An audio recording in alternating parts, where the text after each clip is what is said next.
Hey, baby, let's get it!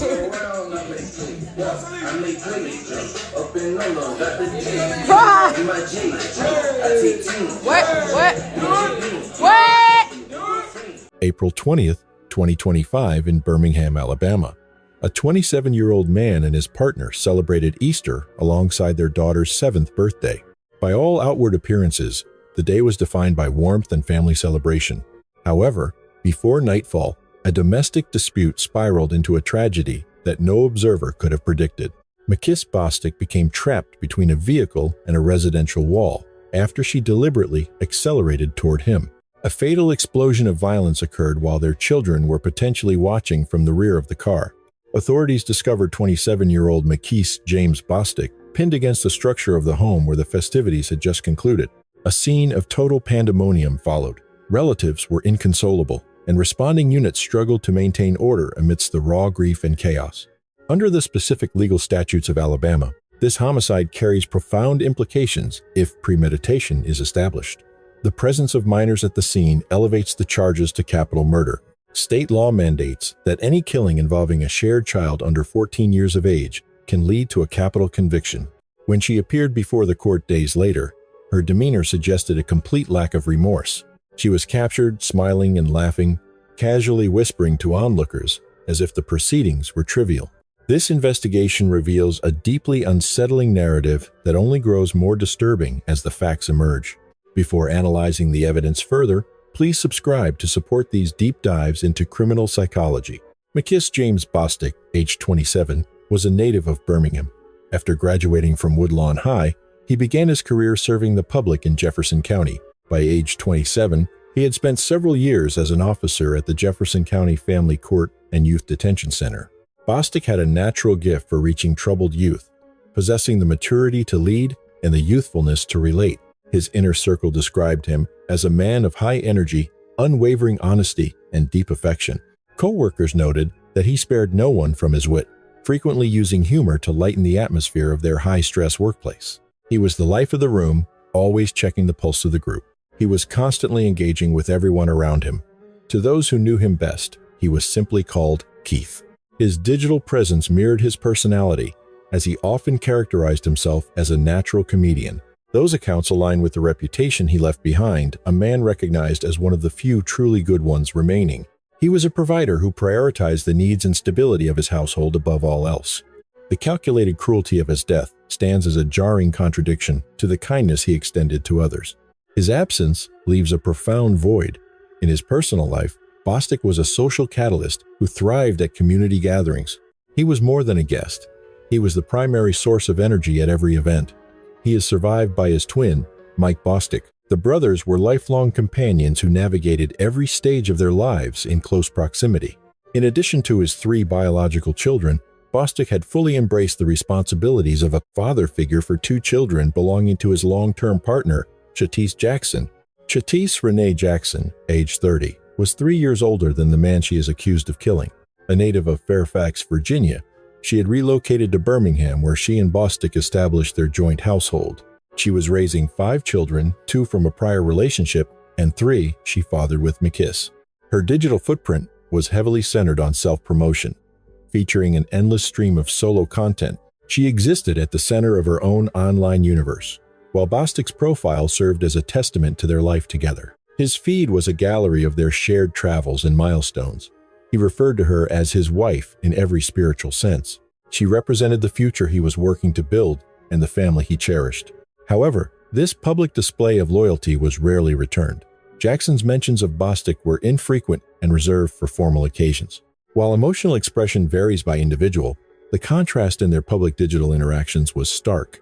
A broader look at their history suggests a significant imbalance in how each partner prioritized the relationship publicly. They had invested years into their union, long enough to forge a complex, blended family. As early as November 2018, Bostic was documenting how fortunate he felt to have her by his side. This was not an isolated post, but part of a consistent narrative of devotion he maintained for years. On Mother's Day in 2023, he publicly praised her for being the reliable and supportive anchor of their home. Regardless of the hidden dynamics of their home, Bostic's public stance was one of unwavering commitment. Bostic provided consistently. In November 2024, he funded Chhatise's Jamaican birthday trip. Social media detailed his fulfillment of her specific desire for a tropical milestone. On Valentine's Day 2025, she praised their new 5-bedroom estate. She desired nothing more. Content with his provisions, she publicly reaffirmed her deep devotion. Reciprocation was promised soon. Her digital footprint showed her embracing a maternal, committed identity. Intimately, she seemed enamored with his repeated romantic gestures. Gratefulness expressed. Publicly, they projected the image of a committed, thriving family. Luxury aside, inner circle accounts suggested a far more volatile relationship. Subtle red flags appeared earlier. She once claimed to prefer independence. This claim contradicted her status with Bostic, suggesting underlying friction. By late 2024, her activity hinted at recurring emotional instability. She acknowledged her erratic behavior before her tone turned direct in April. In April, her posts grew darker, focusing on the volatile Scorpio. She warned that a calm exterior often masks a storm. Disrespect allegedly triggers a shift toward impulsive, dangerous reactions. She noted that once trust breaks, her perception changes forever. Absolution is possible, yet emotional barriers rise once the foundation of trust is violated. Provoking this hidden malice creates a situation with no exit. By April 18th, she admitted her volatility. 2 days later, Easter arrived. Bostic had organized a family gathering, inviting relatives weeks in advance. He detailed the pool and planned holiday activities. The event occurred at their Lisa Lane residence in Birmingham. Known for generosity, he ensured the celebration was elaborate. The party also honored his daughter's 7th birthday 1 day early. The afternoon initially proceeded with typical holiday tranquility. Guests enjoyed traditional festivities, music, and shared outdoor meals. However, evening brought a sharp escalation between Chhatise and Bostic's kin. Bostic reportedly restrained her during the fight. Police arrived shortly. Responding officers found no criminal grounds and made no arrests. Minutes after law enforcement left, Chhatise Jackson returned to the house. This time she was armed. A second confrontation ignited outside. As she attempted to leave, Bostic's family followed her. She responded by discharging a warning shot into the air. She then entered her SUV, containing 4 of her children. Prosecutors claim she intentionally veered into Bostic after missing once. Bostic was pinned against a house. Birmingham rescue teams were requested. The scene's volatility required backup from every city precinct. Over 25 units responded. Police found relatives subduing Chhatise on the ground. Zero breaking evidence existed. Bostic was dead. Hours after the tragedy, Chhatise Jackson took to social media, coldly stating she felt no remorse. Authorities processed Jackson into the Birmingham City Jail under a 48-hour felony detention. By April 21, 2025, investigators secured a capital murder warrant, citing the presence of children during the fatal event. She was moved to the Jefferson County facility, held indefinitely without the possibility of bail. Local law enforcement formally announced her apprehension to the public. On April 23, 2025, officials confirmed a warrant was served in the McKis Bostic murder probe. Bostic was pronounced dead on Easter Sunday, April 20, 2025, at a Lisa Lane residence. Witnesses described Jackson intentionally accelerating into Bostic, pinning him against a neighbor's home with her car. This marked the city's 25th homicide file opened in 2025. Before the month ended, Jackson faced a judge for her preliminary hearing. Though initially before Judge William Bell, the proceedings shifted to Judge Hudson, who formally read the charges. A late April deadline was set for legal representation, yet the atmosphere in court remained chillingly detached. Jackson appeared devoid of regret, displaying unsettling smiles and intermittent laughter during the session. She murmured casually to others, seemingly unfazed by the gravity of the capital murder allegations against her. At 30 years old, this mother stands accused of killing 27-year-old Bostic, her children's father, during a holiday celebration. Her initial day in court revealed a startling lack of gravity regarding the situation. Jackson walked into the courtroom this morning, marking her first public appearance since being taken into custody. The case transitioned from Judge William Bale to Judge Hudson to address the critical matter of her detention. Hudson explicitly informed Jackson of the capital murder charge, decreeing she would remain jailed without bond. While Jackson claimed private counsel was being sought, the details of the Bloody Sunday on Lisa Lane loomed large. Detectives allege a domestic dispute erupted between the co-parents during a dual Easter and birthday celebration. Reports suggest she retreated only to return, possibly discharging a weapon before crushing Bostic against a structure. Bostic succumbed to his injuries instantly, allegedly while at least one of his children watched the horror unfold. Currently, the suspect remains behind bars at Jefferson County, denied any opportunity for release. With her hair noticeably disheveled, the defense later alleged she had been physically assaulted by Bostic's family first. Was her demeanor a sign of true sociopathy, or was it a strategic performance? Soon, 2 pieces of digital evidence surfaced in the wake of the killing. Footage emerged depicting a violent struggle between a man and a woman within an airport terminal. Online sleuths claimed the figures were Bostic and Jackson, though the grainy resolution left the identities unconfirmed. If the rumors are true, what sparked such public hostility long before the fatal Easter night? One social media user disturbingly sided with the accused, claiming her violent actions were somehow justified. A member of Bostic's inner circle fired back, questioning how anyone could rationalize such a brutal execution. They struggled to comprehend how a provider could be murdered by his partner on a day of supposed peace. On April 21st, Bostic's cousin offered a tribute, painting a picture of a devoted, family-oriented man. He reportedly embraced her children as his own and provided a life of comfort she had never known. His affection was manifest in constant generosity, extending far beyond typical holidays or special occasions. He introduced her to the world, funding international travels and experiences she had never previously imagined. He secured a spacious 5-bedroom residence to ensure her family's absolute comfort and happiness. That devotion was repaid with a public execution witnessed by his mother, siblings, and their own children. Grieving relatives lamented that Bostic hadn't walked away sooner, insisting the narrative of his kindness was absolute. The family maintains he was never abusive, painting Jackson as a volatile instigator who frequently tormented him. Mutual acquaintances were left reeling, searching for the exact moment their seemingly solid bond disintegrated into violence. One friend mourned the loss of their dynamic duo status, wishing their conflicts had ended in reconciliation. They were once inseparable, a couple whose shared energy was visible to everyone in their social circle. Ultimately, a passionate connection spiraled into an irreversible, dark tragedy. Observers noted a chilling alternative, a world where Chhatise simply walked away. Even her inner circle echoed this haunting sentiment. The tragedy felt avoidable. His twin, Mike, took to social media to mourn the sudden loss of McKis. He was remembered as a kind soul, a figure who commanded love from all. Ms. Bostic left a profound void. Words failed his twin. The pain of losing his literal other half was too heavy to articulate. McKis's mother offered a stark contrast, painting Chhatise as a fractured soul while describing her son as a selfless man. In the aftermath, a somber candlelight vigil flickered outside the Jefferson County Youth Detention Center. Colleagues gathered in the cold night, remembering a man who transcended his role to become part of their family. The facility's director reflected on the unique psychological bridge McKis built with the troubled youth under his care. He was young enough to earn their trust, yet firm enough to demand the accountability they desperately needed.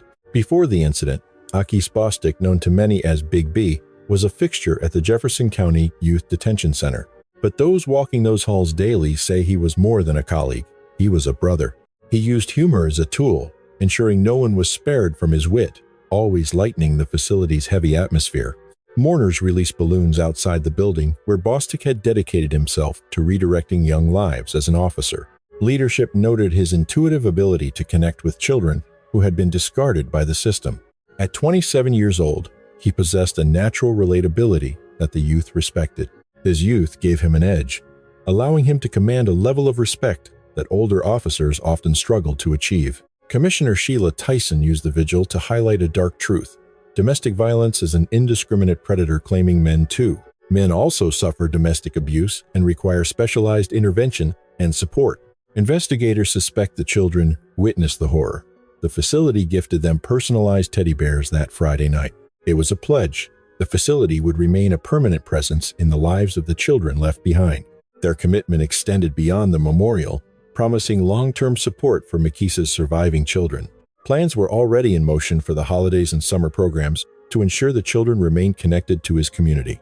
The goal was to provide a safe haven through summer initiatives, offering the kids engagement and normalcy. This effort allowed the children to bond with those who knew their father best, his colleagues. Staff will continue grieving while honoring his legacy during every future shift. On May 2nd, McKis Jackson, mother of the accused, shared her own perspective on the tragedy, shattering both families. Her words revealed the impossible position of a mother mourning a son-in-law while standing by her daughter. She expressed her own profound grief, mourning the loss of the man she had come to view as a son. Rejecting social media noise, she described the situation as a surreal nightmare that defied external judgment. While acknowledging public opinion, she emphasized that the private facts were far more complex for her grieving daughter. She characterized the act as a tragic consequence of a heated moment, born from a passionate, volatile relationship. Highlighting the flaws inherent in any human bond, she expressed deep regret for their domestic struggle. Her message was one of shared sorrow, offering prayers to the Bostic family and a wish to undo history. Resigned to divine judgment, she spoke of the affection McKis always showed her, lamenting the loss. She mourned for everyone, specifically her grandkids, caught in the wreckage of a situation that never should have occurred. Reaching out to Mike Bostic, she acknowledged the specific agony of a twin losing his counterpart. Despite past tensions, her focus remained on the collective pain that now bound these two families together. She described their unit as a dysfunctional but genuine family, seeking spiritual strength to mend broken hearts. Caught in a psychological tug-of-war, she expressed enduring love for both the victim and the accused.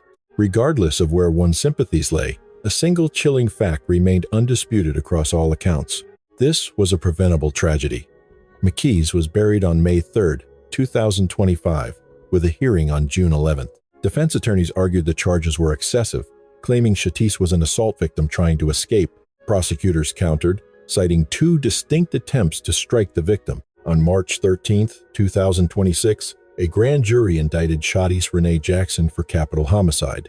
The indictment became public on March 23, 2026. Since April 2025, she remained jailed in Jefferson County facing capital charges without bail. Following the formal indictment, Jennifer Bostic, the victim's mother, addressed the public. In a March 23, 2026 post, she described McKis as a selfless, kind-hearted man. He had supposedly offered her everything, including fathering her two older children, with genuine devotion. For her, it was never enough. His family now lives in the shadow of an inexplicable absence. The fatal use of an SUV remains a staggering mystery. The grief as sharp as the day it happened. Relying on her faith, she thanked friends and colleagues for their constant support during this dark chapter. The investigation continues as Chhatise Renee Jackson remains incarcerated in Jefferson County, awaiting her trial. 6 years prior, on July 4, 2018, a different kind of darkness emerged. McKis had posted about holiday-timed attacks on his family. Ultimately, his end came on Easter Sunday. In September 2023, he echoed a sentiment that now feels like a final plea. He had prayed to be spared for his children's sake, asking for nothing but time. Deeply moved by the plight of parentless children, he shared a warning he would soon embody. Less than 2 years later, that nightmare became his children's reality. Rest in peace, MKS. Let this case serve as a beacon for those needing to escape before the final act. This is crime of passion. Love is supposed to be a sanctuary, not a crime scene. The tragic story of McKis James Bostic is a haunting reminder that domestic violence does not discriminate. It doesn't care about your strength, your profession, or your gender. On a day meant for resurrection and birthdays, a father's light was extinguished, leaving behind a void that no justice can ever truly fill. We often mistake volatility for passion and control for devotion. But true love never asks you to walk on eggshells, and it certainly never uses a vehicle as a weapon. This case is a desperate plea for us to recognize the red flags before the final act. Emotional instability and impulsive rage are not personality quirks. They are sirens screaming for an exit. To those trapped in a cycle of toxic silence, walking away isn't an admission of defeat, it is an act of survival. Do not stay for the children, leave for the children. The trauma they witness today becomes the ghost they carry forever. Let Keith's story be the beacon that guides you out of the darkness. Honor his memory by choosing peace over pride and safety over one last chance. Because the silence of a father's absence is a sound no child should ever have to hear.